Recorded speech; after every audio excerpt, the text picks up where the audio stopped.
and women. I can give an example. In our country, Uganda, at least the percentage of women is high. For example, the vice president is a woman, the speaker is a woman, the prime minister is a woman. And let's say in our parliament, there are specific seats for women. District, they are being represented by women specifically. A man is not allowed to compete with a woman. Then the constituency level, there are men. And women are allowed to compete with women. And I think if countries can really apply that, in our parliament, women are majority and young MPs. Women are majority in Uganda because there is a seat specifically for women. A man cannot compete with a woman. Then their constituency level, women are allowed to compete with men. So if all African countries, it is very easy. If all countries can really apply that, then women, I'm very sure we can find ourselves on some level. Maybe the challenge I've seen in PAP, if you check different countries, you find in a country there are only men representing PAP. It should be really gender balance. If there are 5 members of parliament, at least let us have 2 women and 3 men. I remember the time when we were voting for chairpersons of some committees. I insisted, I said, at least if a chairperson is supposed to be a woman, then let the vice be a man or a woman, the other way around. I really support the idea. Thank you so much, Chair. Merci, Honorable. Thank you very much, Honorable Caroline. I hope that women will have seats reserved for them. Honorable? I think there was someone else too. Maimouna, okay. Honorable Pemi. Honorable Pemi, then Maimouna. Thank you very much, Rosemary, d'accord. Chairpersons, and greetings to this Committee of Health and Gender.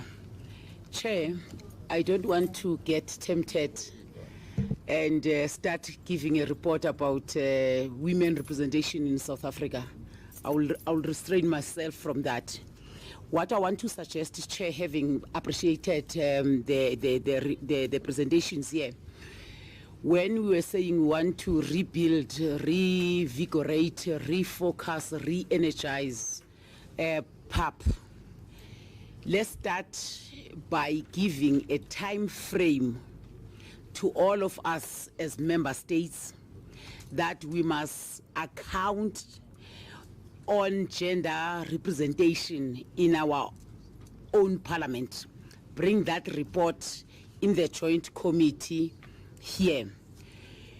That will not only end with gender and health, it can go beyond and be a point of accountability by all members. We have treated PAP as a social club where you pack your bags, you come for PAP for 2 weeks, you pack your bag, you go home, wait for another session. What happens beyond the sitting of PAP? So we must come up with a clear plan of action. 2, the chief said, the president, the chief said is here, what do you want to do as committee? We're supposed to be a voice of reason. We're supposed to be a voice of the voiceless in this continent. We're supposed to be the parliament of the African population and the citizens. If we agree to be that, we are expected, therefore, to have a clear focus on matters that are affecting the population of this continent directly. And on those matters, we must have clear priorities as these 2 committees. These 2 committees, the issue of migration, it affects both committees. The issue of human trafficking, which is children, women, girls, and persons with disabilities. The issue of teenage pregnancy. the issue of poverty, the issue of a high rate of unemployment, which led to gender-based violence and femicide. The issue of underdevelopment in terms of access to water, the basic need and the basic service. These are some of the issues that we're supposed to take up as this committee. Then let's get the list of all the protocols that have not been signed and rectified, and give ourselves a time frame of 6 months to say within 6 months this should have been rectified or signed. Then we must have a monitoring tool that is going to track down all those protocols. And I think, Chair, if we can do that and put that in our plan, these two committees are supposed to have joint oversight work, because there are a lot of issues that are cut crossing between ourselves. So I make that submission. Thank you, Chair. Merci, Honorable. Thank you very much, Honorable Pemi. Now, Honorable Maimouna Sise, please. I would like to thank the two presenters, especially more of the one from Kenya. Is very inspiring what they went through these last elections. I think the challenges on women should not end up only on lip services. We need to make sure that the actions follows. How can that follow? We have to be more motivated and believe that yes, we can do it. The commitment has to come from us, and we have to take it ourselves that we have to deliver. And that delivery will not come only within ourselves, but we have to involve the governments.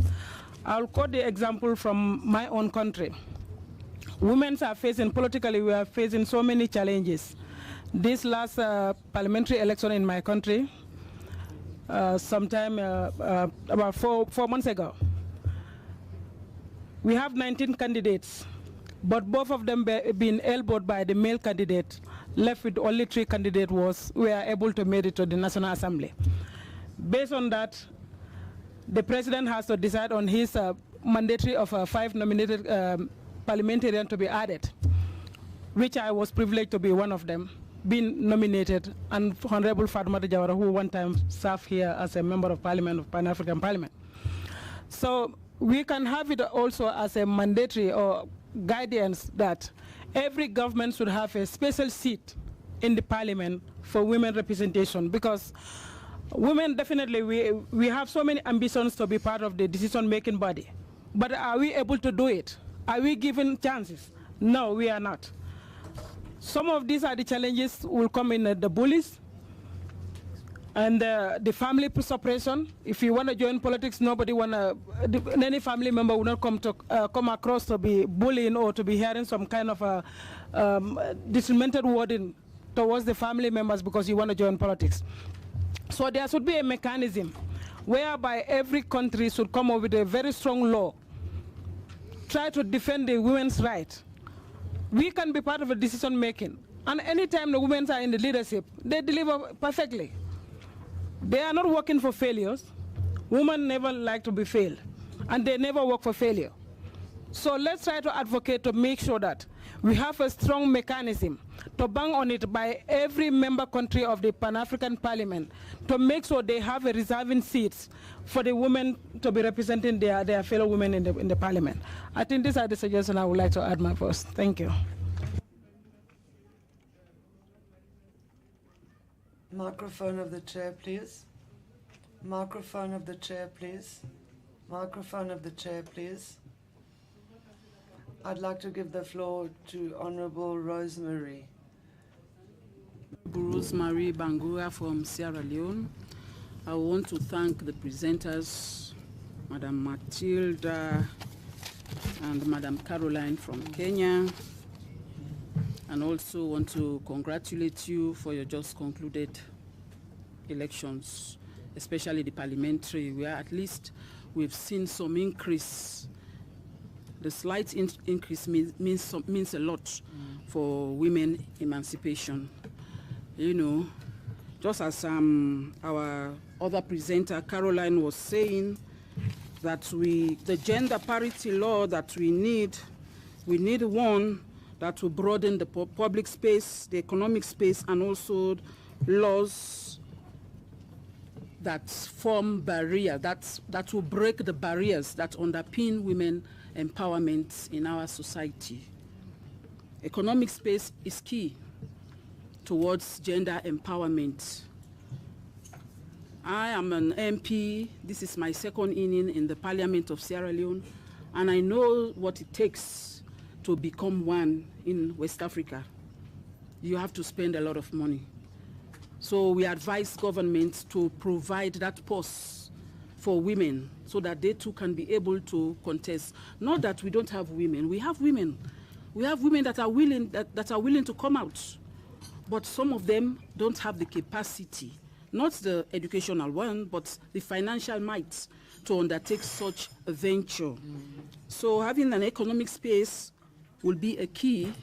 Opening the economic space will be a key, and also breaking the barriers of laws that prohibits women participation, women owning rights to land, women owning rights to properties. There are times when a woman, the husband dies, everything is taken from her and she's left with nothing. You know, all these laws needs to be prohibited. Also, I want to talk on our own scenario in Sierra Leone. Since the inception of our parliament, the 5th Parliament of Sierra Leone, together with other colleagues, female MPs, we have been fighting to achieve gender parity, that is the 30%. But recently we just passed into law that for every three candidates, one must be a woman. So I think that the coming election 2023 will be a test case for us to see how many women will return. Presently, we only have 12 women, and we are still struggling. So I think that is my presentation, and I hope that the lessons that were learned from Kenya will take back home. Thank you. Honorable Rosemary, la parole est à l'honorable du Burundi. The floor goes to the Honorable Member of Parliament from Burundi. Thank you for the floor, Madam Chair. My name is Anita Ndaize. I am a senator in Burundi. I wanted to say a few words about gender equality. The problem that is caused is the cultural resistance. Cultural factors do not lead to the application of this equality. There needs to be change. There is the Constitution, and that says that a woman cannot be equal to a man. Within the Parliament, the quota is 30%. In our country, it's also 30%, and we continue to plead on that. Burundi has made progress in terms of mentality. As far as effective participation of women in politics, we need to set up laws that are in favor of inclusion. The quota of 30% is not sufficient. Women do not fight for their place. Facing this very low representation, women give the excuses that it takes too much time. There are more men than women who study at university. Others say that women cannot speak before men speak. So this mentality cannot continue. So we continue to advocate for change. Thank you very much. Microphone of the chair, please.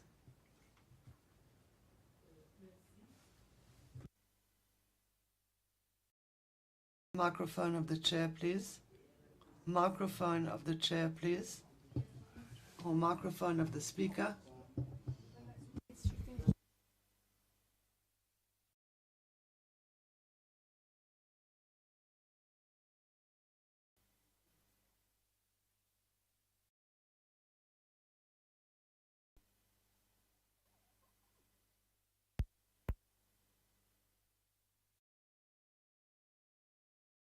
No.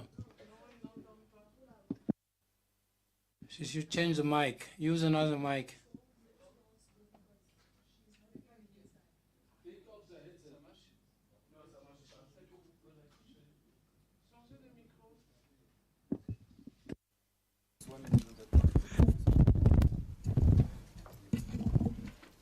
Là, ça va? That's fine now. It's fine.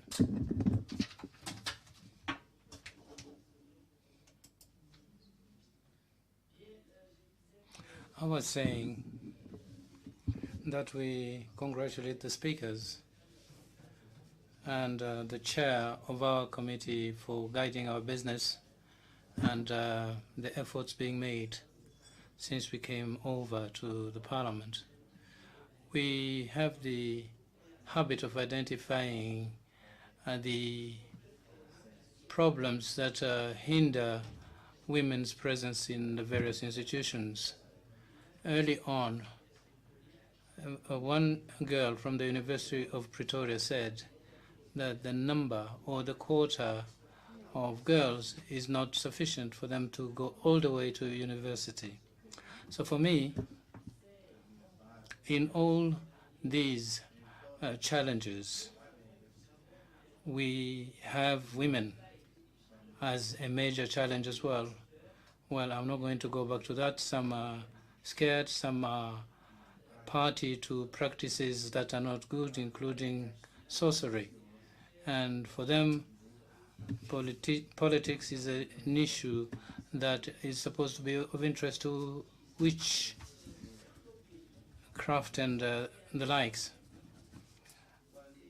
And political will is something that we can count as a plus, because women should not constitute a barrier to the improvement of society, because they are party and parcel of the improvement which have been made recently.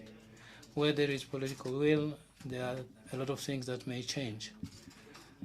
And by the same token, I would like to say that Africa is represented, generally speaking, but we need to identify what I call good practices, country by country. Rwanda, for example, is a country that can be emulated, because on the world stage, if I'm not mistaken, Rwanda has got the biggest number of women in parliament.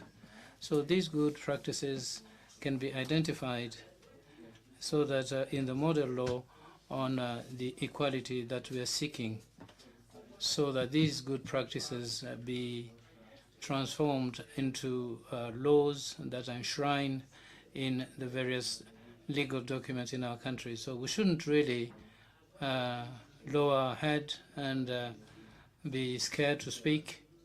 I think if we're here, it is already a clear sign that there are women who have come here. You don't be elected as a senator or as an MP if you don't have political will. And when I said earlier, citing the example of my country, which is looking into the issue of violence against women, which has been the practice for quite some time now, but the political will that is there has allowed for space to be opened up so that men are actually encouraged to open that space. And it has helped to change a number of legal documents. I know that there was a problem when they say women could become heads of family, because it was stated that men and women run the family together. Well, there was quite an issue agreeing to that, but slowly, I think progress is being made. And the President of the Republic appointed senators, 15 of them women. And once that text was adopted, then the equality that was being sought was respected as to the number of senators to be appointed. And this has opened up space. So I'm talking about senators, women who were elected, and and some were appointed by the president. That increased the number of women senators. So these are some of the examples that I'm using to illustrate the fact that good practices can help us make a great stride. Thank you very much. Thank you. Honorable Carla from Cape Verde. Thank you, Madam Chair. I would like to thank all the speakers for their insights. First of all, the experience of my country. We do have a law on parity. It was enacted in 2020 and it was used in the elections in 2021. There was a sensitization, and its approval was led by the current Vice President of PAP, Honorable Lucia. She was leading the women parliamentarians movement, and we had this law approved. It was not an easy job, by the way, but in Cape Verde, the law provides for 40% of women in the parties. None of the genders should be represented in less than 40%. It was a very innovative idea. It's not only centered in women, but it was innovative. In these conditions, if women are in better conditions compared to men, we will never undermine even their own representation as men. It's only a matter of being better qualified. And the balance is very important, not the discrimination of anyone. The importance is the gender, not women as such. We managed to do that, and the number of women in the parliament increased after the enactment of this law and the elections in 2021. Something that we could not achieve, it was the parity in executive. We still depend on the party that is elected and will elect the president. We still don't have any specific legislation concerning that. It's a gap that we will eventually correct. I would like to underline the presentation that we got from Pretoria University when they mentioned that we shouldn't just focus on the number and statistics. I do agree, because there are still many hindrances to women participation in politics, especially related to exclusion, and women do not have the necessary means to ensure their participation as such. Currently also, there is very much bullying, and digital inclusion is lacking. Women remain victim in the public space, in politics. Many times they are victims, especially the youth, young women. They are not incentivized, and most times they are not keen due to these kind of hindrances they suffer from many sectors of the state. I would like to conclude underlining that statistics, quotas, and numbers are important, but mainly we need to come with instruments against discrimination and violence and bullying, and promote other mechanisms in order to empower the women in order to be keen to dispute those places in equality with men. Thank you.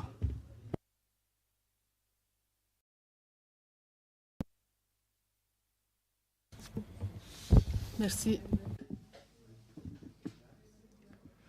Thank you very much for giving me the floor, Madam Chair. With your permission, let me give the floor to Honorable Sylvia, followed by the lady after her. So I'll then recognize you later, and we'll give the floor to the Vice Chair and allow other speakers to make their contributions and contribute answers should the need arise.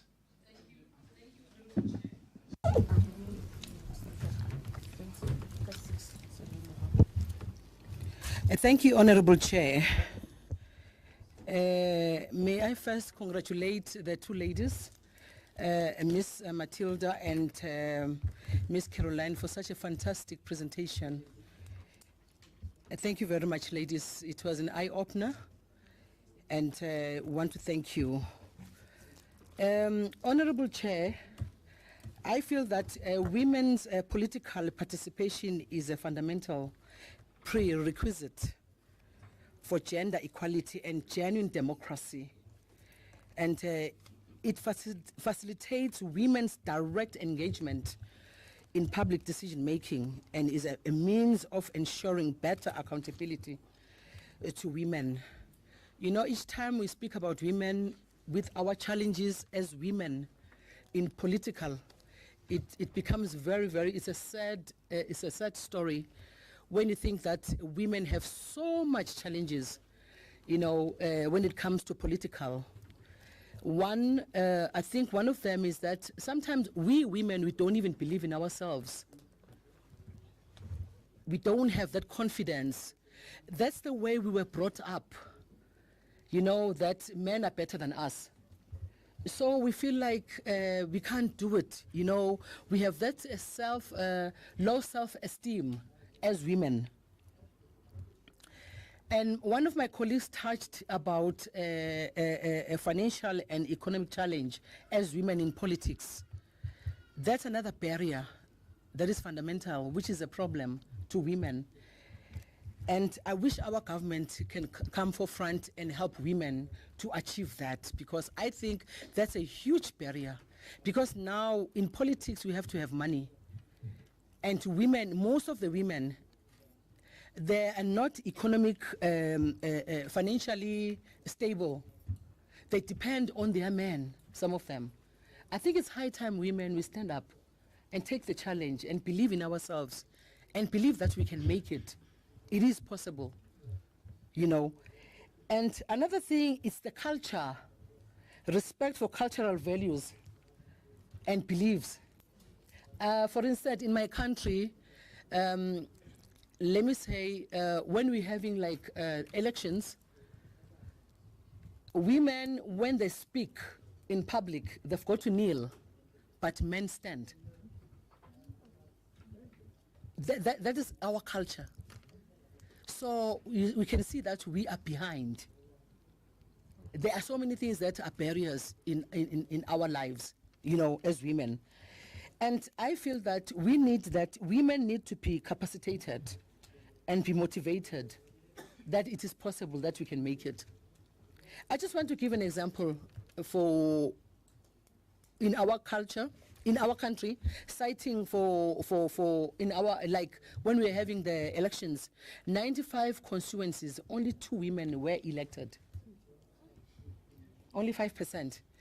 And then our constitution says they have to elect another 4 extra from each region. We've got 4 regions.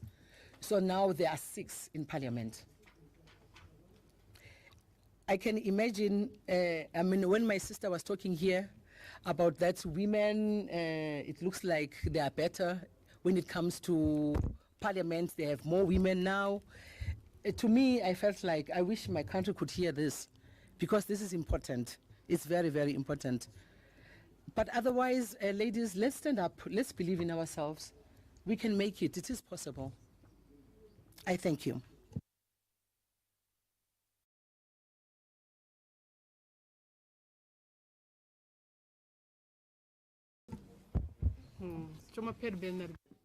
My name is Bernardine. Thank you for giving me the floor, Madam Chair. It's In addition to what Anita has stated, for us, I think the term of office of MPs are stipulated in the Constitution and were not placed anywhere near the summit. There are no laws that warrant that. Even the 30% that she mentioned, it is due to the decision of His Excellency, the President of the Republic, and in the major institutions. Thank you. Allow me to recognize the chairperson of the Health Committee, then to the Deputy Chair, Lucia, who was a former chairperson of the Committee on Gender, Family, Youth, and People with Disability. Then we'll come and say the last word before we move to the document. Thank you, Madam Chairperson. Let me take advantage of my having the microphone to welcome our colleague, the Vice Chair. It is a pleasure. I'm addressing myself to women. I think you're absolutely spot on to clamor for your rights and to seek to make space in politics and in any area of human endeavor. And all this, I think, does come with political will, and I share those views, because in any country, in any state, if there is no political will, nothing gets done, irrespective of the topic. And here we are considering a law on equality between men and women. I think that is a welcome activity here at Pan-African Parliament, because to seek parity is something that is good, but a model law will not suffice. It won't make any miracles just because it is a model law. It will be there to guide us, to help member countries make progress. Those who want to propose new regulations can do so to empower women further, to give them additional space in politics. But it's never going to be something that is going to be forced upon people. What? No, it's okay. The microphone is fine. They are not going to actually force countries, but it will be a welcome development for us to have a guide, a document that is going to guide us in our different countries, in the government, and governments are going to use it as a foundation. And I would say that before seeking equality, we need to start by working step by step, because there are countries where there is a quota that is there proposed by the government, and when there is, let's say, local elections, such as municipal elections, a third of the candidates have to be women. So that does not necessarily mean that all the 30% who participate are going to be elected. But when it comes to general elections, that's another case. And I think we need, as a parliament, come up with new proposals. So those proposals then would guide us, so that as a first step, we are not going to impose that equality everywhere. It might not succeed, but at least we can insist that laws be proposed so that at least 30% of women are going to be able to take part in those elections, as was the case for municipal elections. And I think this should also be the case in other situations where there is a quota. Fair enough, then we will try and seek parity, equality, but where things are difficult, as we discussed earlier, maybe we have to proceed step by step and say that as a first step, we'll propose a quota, and then a few years later, we could change the laws and come up with additional numbers. Or the Pan-African Parliament could also propose new texts and use its legislative powers so that it won't be a model law, but a law which is going to encourage countries to apply it in their respective space, as we hope that that is going to be the situation in the not too distant future. So we wish you courage, ladies. Thank you, honorable colleague. I think model law is going to be the first step so that countries that wish to go in that direction can have an instrument that they can use. So whether it be equality or quota. The chairperson, the vice chair.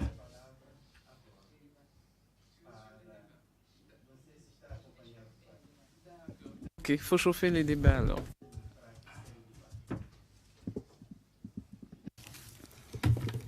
Muito obrigada, senhor. Thank you very much, Madam President. I'm sorry I was not able to follow the presentations made, but I believe that this is a common issue amongst us. Though I didn't follow the presentation, I will try to contribute because I'm very much involved with the issue of gender equality and parity.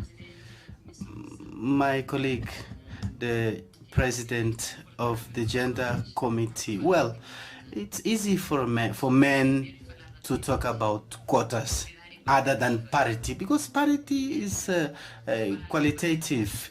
It includes and involves many other issues. Quota is just a percentage X for women, but parity, on the other hand, has many other implications: political participation and decision-making sphere. It's just the presence of women in the list. Women must also be placed equally like men in their respective countries. I bring the challenge to Madam Chair and members of the committee. Please do not feel intimidated. Opt for parity law. Most legal instruments in our countries are about gender equality, about equality between men and women. But this is not the practice. There are many hindrances, such as culture, autonomy, women autonomy, economic autonomy, freedom of expression, even autonomy when it comes to our own body. We are not the one deciding how many children we want to have or when. Men take those decisions. Not only, it's not us who manage even our own bank accounts. Men do it on our behalf. And women have no freedom of thinking, taking decision whether or not to take part in the politics and development of their country. The issue goes far more deep than that. There are colleagues who visit us in Cape Verde. They know. More than 2 years we were working on the parity law. I cried many times, many sleepless nights. I was bullied. I was blackmailed by male colleagues. I didn't give up. And those who were working with me also didn't give up. We knew the cause was worthwhile, but we made it in Cape Verde currently. When we began, men were saying everything we heard from the colleague. We won't give you a quota, 30%, for instance. 35 is good. No, that's not what we're looking for. We need gender parity because quota is approved today, but tomorrow is removed. But the law, we need to revoke the previous law, which was 2/3 with a qualified majority. But we insisted, and there's a fundamental principle that we have to take into account, all of us. If we're aiming for parity law, it's not an issue of women and discussed only amongst women.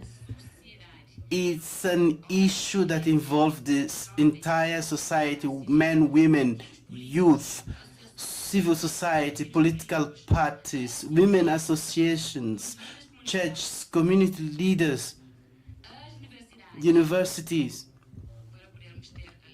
I think in doing so we will be able. It can't be only our own issue.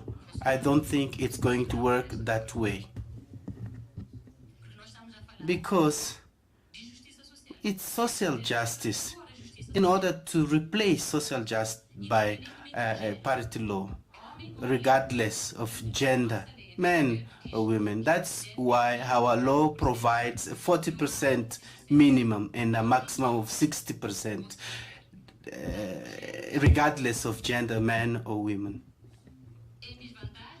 And we, women, disadvantaged, we must be at least 40%. Today it's the women, but men can also be in the same situation. When it comes to education, the young girls are the majority in school, and less boys. Who knows what's going to happen in the future? They might be in our situation now. That is the reason why we did not want to specify men or women. And the continent should follow also these terms. We should not aim for quotas for men or women. No, no, it's for both. Thirdly, we have to work apart from the parity law. We need to create conditions for gender equality promotion, because gender equality is more, it covers more than parity. We need also support. Women need support to look after their children, because I'm not going to engage in politics while leaving my children, elderly, and everybody at home without protection.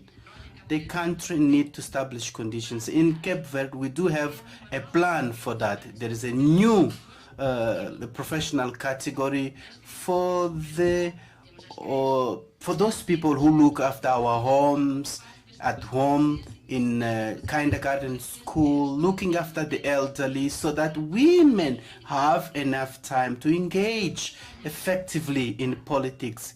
It's not you naming the list only, it's effective participation. There is also time management.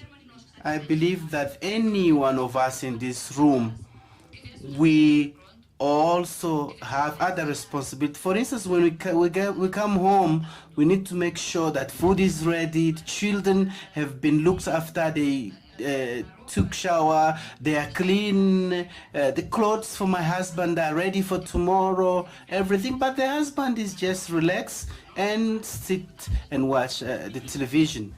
But we women, we are MPs, we are ministers, we are heads of states. But when we go home, we have other responsibilities waiting for us. It's a very unfair combat, but we have to believe and make sure that we will make it, not even for us, even for future generations, so that women who engage in politics will know that the law protects them. They will not just engage in politics because a friend to the husband or somebody gave them the opportunity, or because there's a percentage that is reserved for women. No, no, no, no. We need self-esteem in order to see our rights respected and implemented. As a vice president of the PAP, I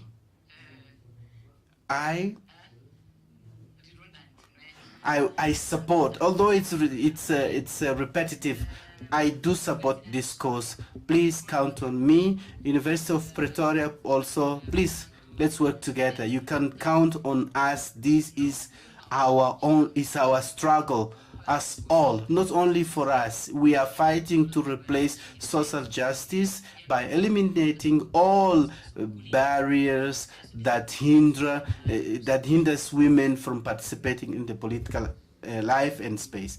Thank you very much.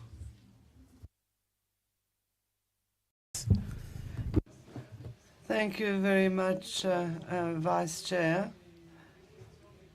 We are done with the questions and inputs.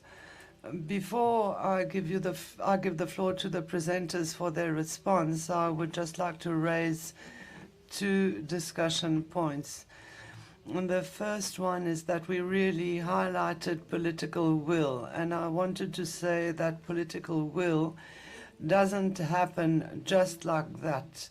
Governments act because there is pressure on them. Even if political will did not exist in Côte d'Ivoire, with women parliamentarians, women in civil society, we succeeded in creating this political will.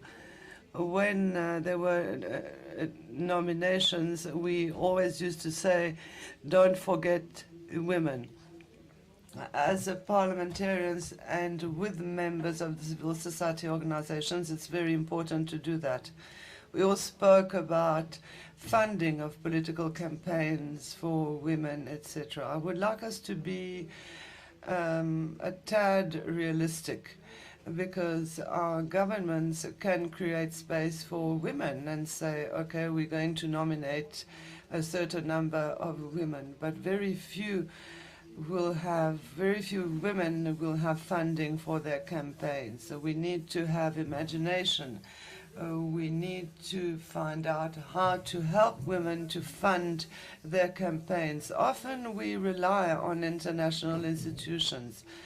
They do not have the required resources to help. So rather than relying on governments, if there are movements that push for women in politics, we need to concentrate on that. Funding is important, but in my country, for example, we pushed and pushed and pushed, but the President of the Republic could only give $2,000 per campaign per woman. The number of women candidates had multiplied by 5, but for every single woman candidate, it really was not a lot. I wanted to give the floor to the presenters if they have additional information to give, or if they have final comments or questions that they wish to answer. Thank you.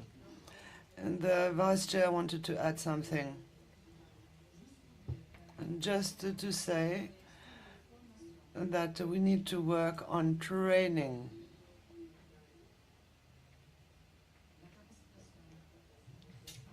Building capacity in women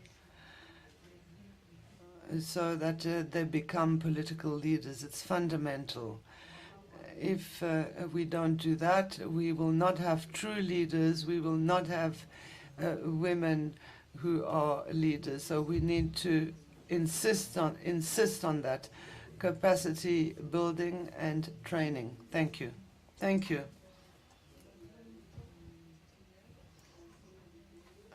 The lady from Kenya, do you have some final remarks? And then our presenter from the University of Pretoria. Go ahead, please.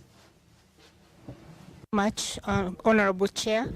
Just a few thoughts. Is law on its own enough? Definitely not. And we've seen even in our country where we've got good laws, good constitutional provisions, it has taken that political push, movement push, for some of the numbers to be realized. There's also the recognition, speaking especially about the economic empowerment, there's a broad recognition on the intersectionality of the different factors that affect women participation. And for us, especially when we talk about the laws that discriminate against women, the Constitution went ahead, beyond the equality in terms of political and leadership participation to include other areas like gender-based violence, land ownership, property ownership. And in fact, before we got here, some of the laws we had to pass included on matrimonial property, inheritance, and all that, recognizing that it's a multifaceted approach.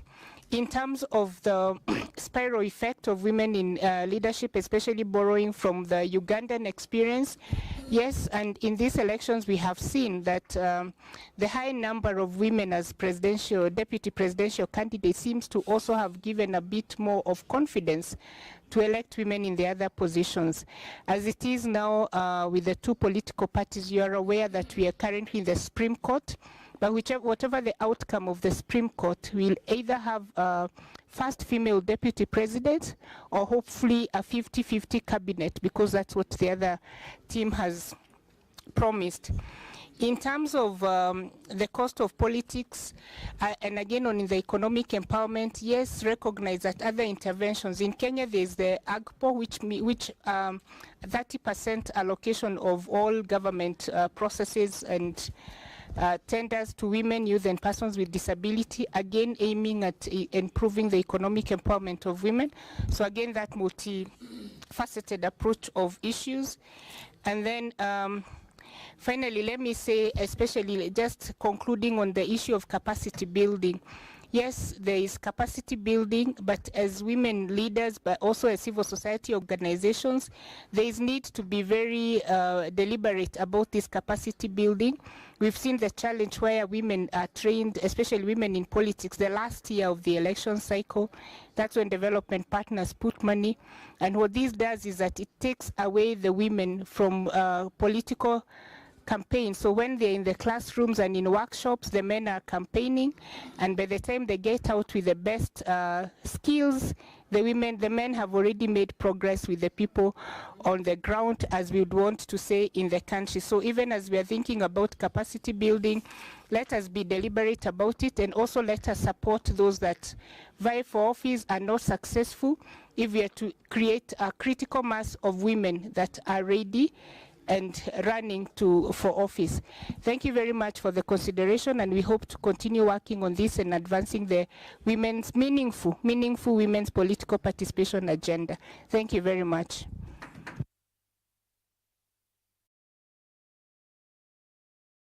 Université de Pretoria, si vous avez... The presenter from the University of Pretoria, do you have some final remarks? I think from my side, a lot of what I came to sell has been bought, or people already came having them in their bags. So it was just to re-emphasize some of these issues.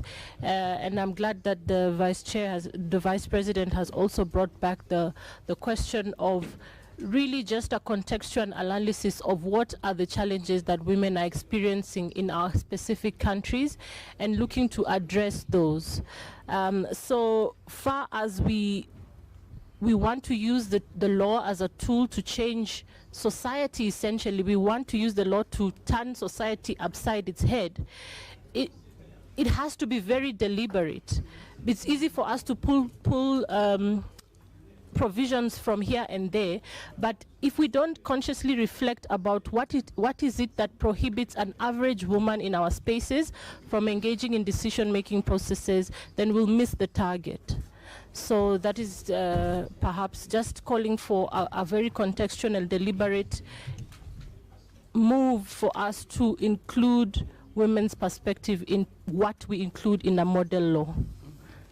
Yeah, and I think the question, I suppose my answer is yes, the law is a good tool to change society. There's a lot of opportunity in it, and in this process of a model law. D'accord, merci. Merci, madame. Je crois... Thank you very much. I am going to concentrate on your final remarks, the law is an instrument to allow society to change.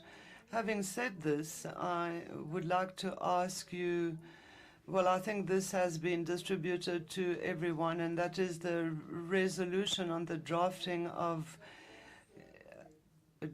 gender equality or women's equality in Africa. We all agree that we need to go towards the proposal of this model law. There is a resolution that had already been prepared, and I would like you to take the time to consider it so that we can either adopt it or give a certain additional information to it so that we can present it in plenary in October. Does everyone have the document, the model law? It's a written resolution on the formulation of a model law on gender equality in Africa. You don't have the document?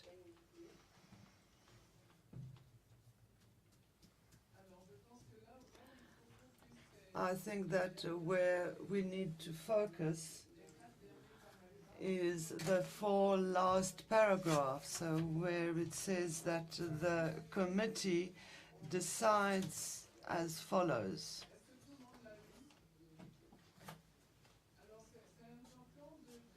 So it's important to add to this resolution or adopt it so that it can be adopted during the October plenary. This resolution illustrates our commitment to the drafting of this model law on gender equality.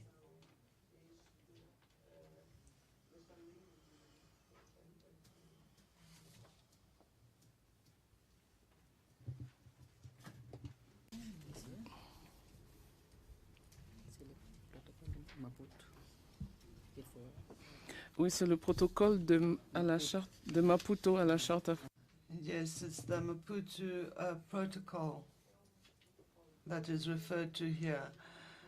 I'll give you some time to consider this resolution so that we can add to it.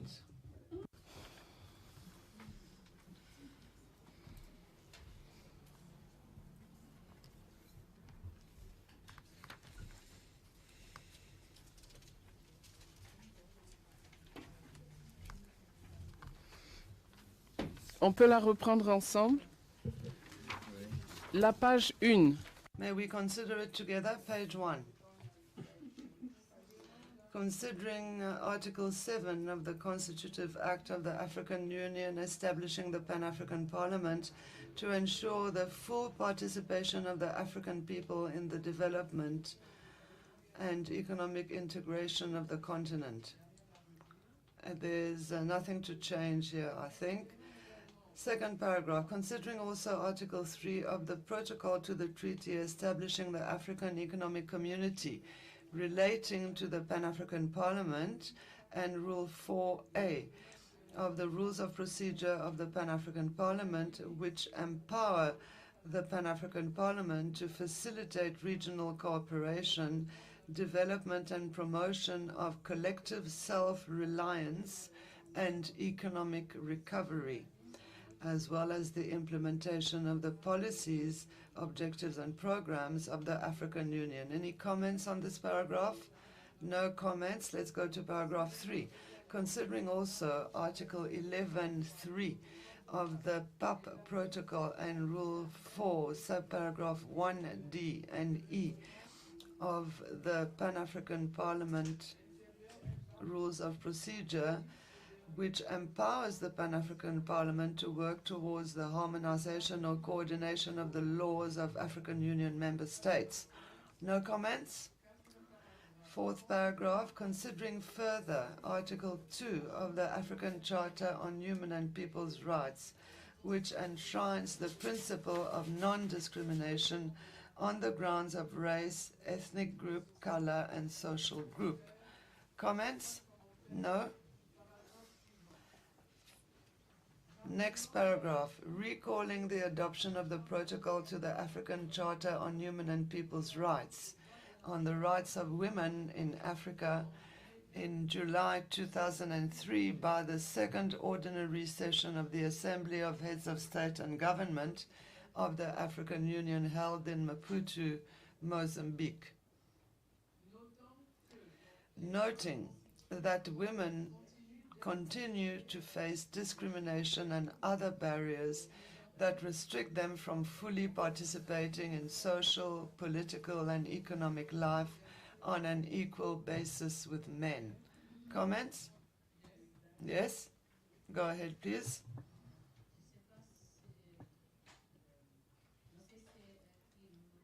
I don't know if it's nothing we should say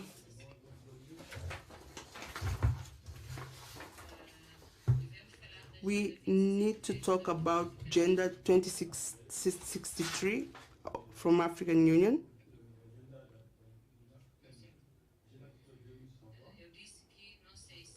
I don't know if it's in the previous point where we say that recalling the adoption of the protocol to the African Charter, in the end we should add Agenda 2063 of African Union on gender equality, ODS 5, and Convention for Elimination of Discrimination Against Women, because I've read the document and it doesn't include this issue, which are important and are the basis for this resolution. So you can see later where you could include this, but these are issues that you should include in this document, Agenda 2063, and the objective of sustainable development objectives and elimination of all type of discrimination against women.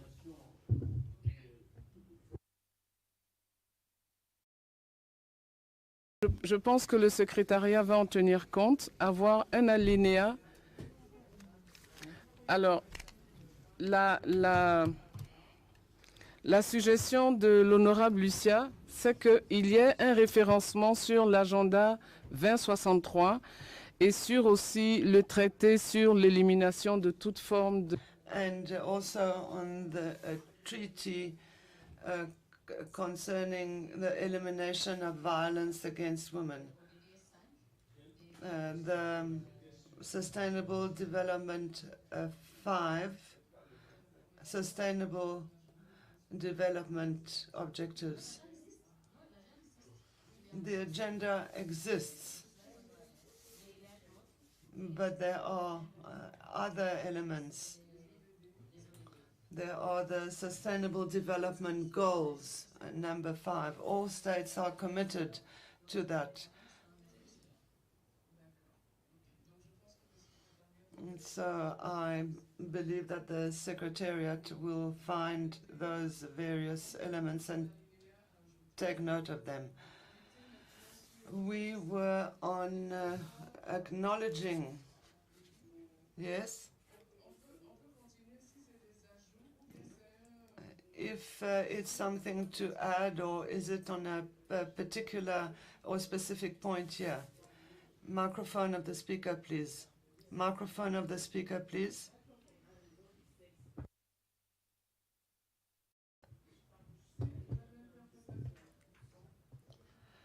I heard what the Vice Chair said earlier.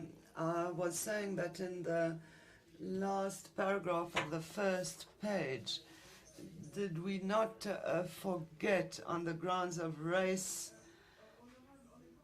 ethnic group, color, and social group? Grounds of race, gender, ethnic group, color, and social group. Microphone of the chair, please. Sorry. Reconnaissant les efforts déployés. Acknowledging efforts made by the African Union member states to advance gender equality which were translated into Declaration of 2010-2020 as African Decade for Gender Equality and Women's Empowerment, and Declaration of Years 2020 to 2030 as the new decade of women's financial and economic inclusion. No comments? Okay. Convinced that a comprehensive and harmonized continental legislative framework to support the promotion and respect of the rights of women will make a significant contribution to redressing the inequality between men and women and promote their participation in the civil, political, economic, social, and cultural spheres at both national and international levels. In accordance with Rule 5, B, C, and D of the Rules of Procedure of the Pan-African Parliament, which empowers the PAP to inter alia organize, debate, discuss, express an opinion, make recommendations, and take resolutions on the objectives and on any matters relating to the African Union and its organs, regional economic communities, member states, and their organs and institutions. Nothing to add there. This is where you asked us to refer to something, Honorable Honorine. It's done already. Thank you. So, now hereby resolves to: 1. Intensify parliamentary advocacy and engagement for the ratification, domestication, and implementation of the Protocol of the African Charter on Human and People's Rights, on the rights of women.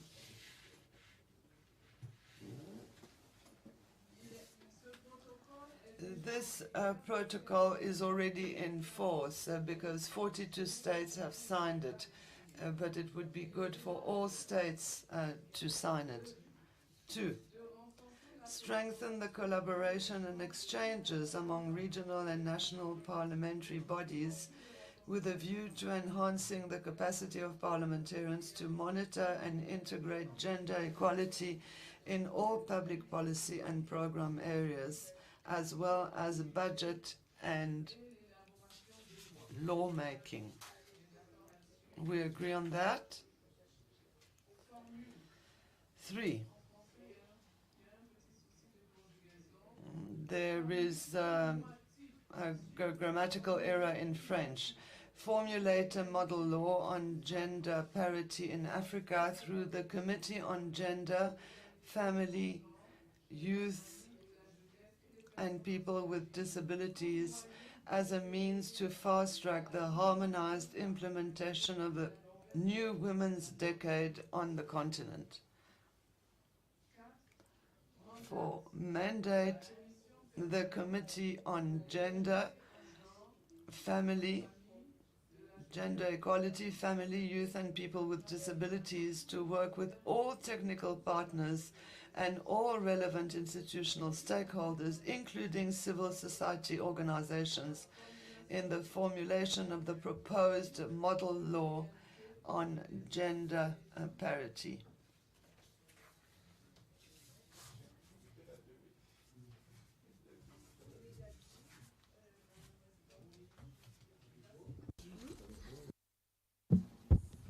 Il est écrit la légalité. C'est l'égalité.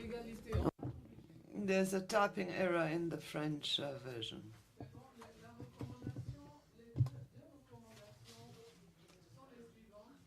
Two recommendations are as follows. Microphone of the chair, please. Microphone of the chair, please.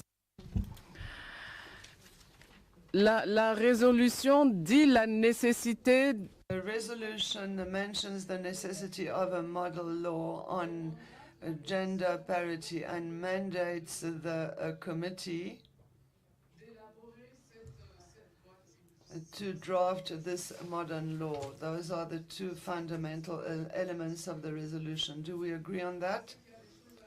Do you think that there's anything to add, Honorable Pemi?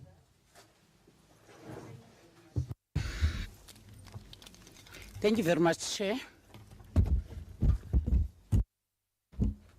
Is it audible? Oh, thank you very much. Thank you very much, Chair. Chair, I don't want to be a crying baby,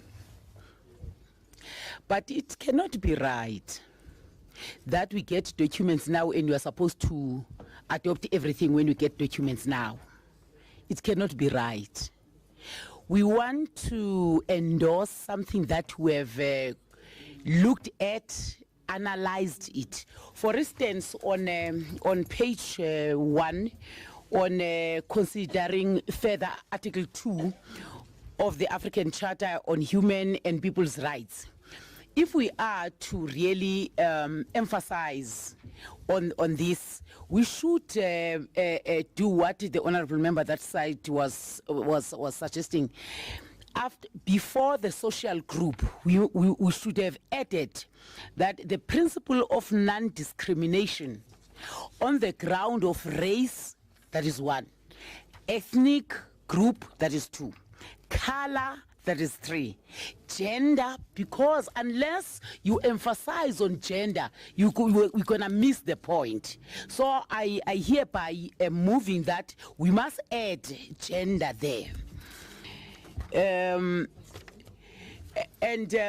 We are 2 committees here. I'm a little bit confused. This is gender and health. And here we are dealing with the matters that are affecting gender only. Are we going to go through the matters, similar thing for health, if I may ask? Because I don't want health members to feel out of place in a joint meeting. And my understanding is that a joint meeting is based on a common agenda. Yes. But here it does not look like. It's like they are here as our spectators to come and clap for us and not participate or input on this. Thank you, Chair. Maybe it's a modus operandi that I don't understand. Thank you.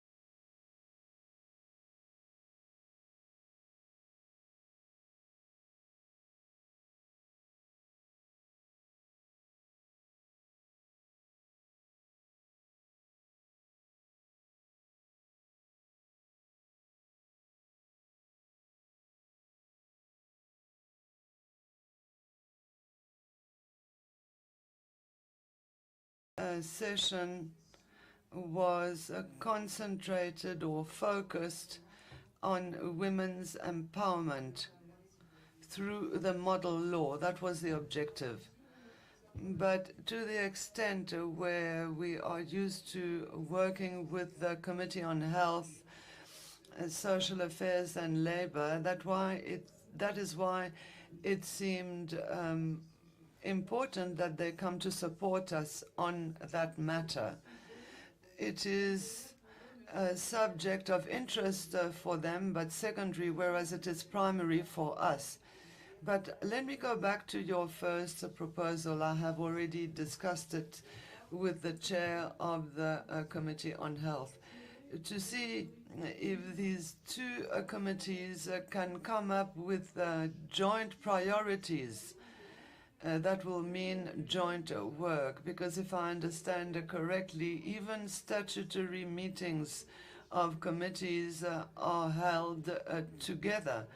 So with the chair of the committee, we are going to work on 2 or 3 joint priorities, while the separate committees will work on their own priorities. So that has been taken into account. We also take into account your suggestion of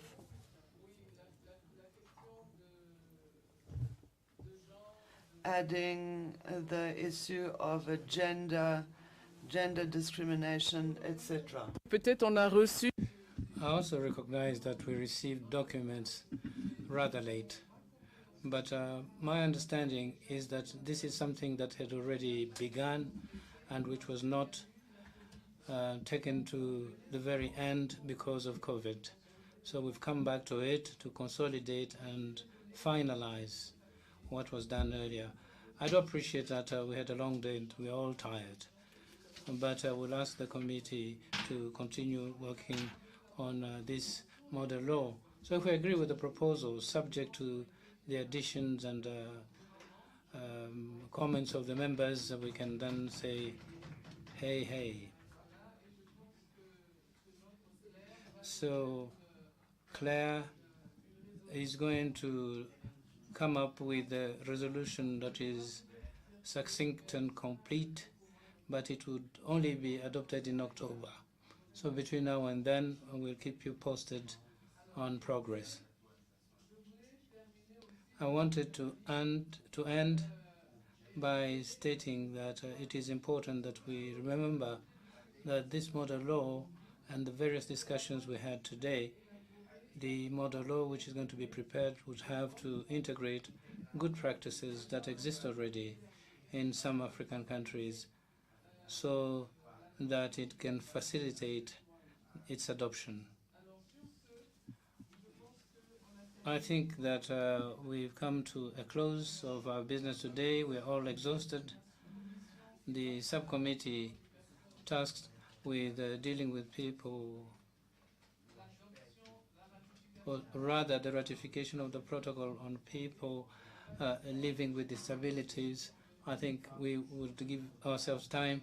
We will get back to it tomorrow so that we can harmonize the plan, which we will then submit at 10 a.m. to the Office of the President. Ladies and gentlemen, on your behalf, I want to say thank you to the speakers, the lady from the University of Pretoria, sorry, I can't remember your name, and the lady from Kenya, thank you so very much for your comments and for your encouragement, allowing us to feel and believe that women in politics is something important. So we need to really strengthen the numbers of women working with us. So let me also say thank you to our Vice President for the time that she spent with us, and thank you to the chairperson of the Health Committee. Well, he felt a bit overwhelmed, I'm sure, when we were talking about model law on the equality between women and men. And also say thank you to our colleagues from the Health Committee for their presence, and all the other members who have come to lend us support in our discussions on gender, young people, people living with disabilities. I think this is why we've stayed this long. This is why we want this committee to really produce concrete results, and with God's help, I'm sure we'll be able to complete the preparation of this model law and additional protocols relating to the topic at hand. Let me remind you that tomorrow we have a joint meeting in the morning with the committee, the Justice Committee. Then in the afternoon,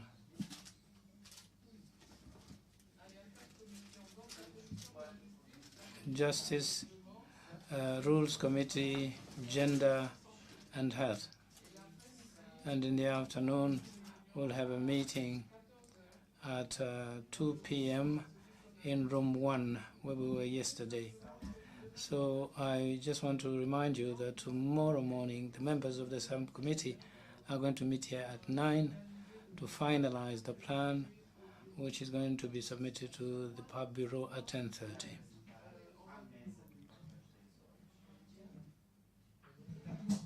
Is that okay? On that note, the meeting is closed, and have a good evening. Sorry, I forgot to say thank you to the interpreters. With all the technical hiccups, I know that it hasn't been easy. They haven't even had a break. I don't even know if they managed to eat. Thank you very much.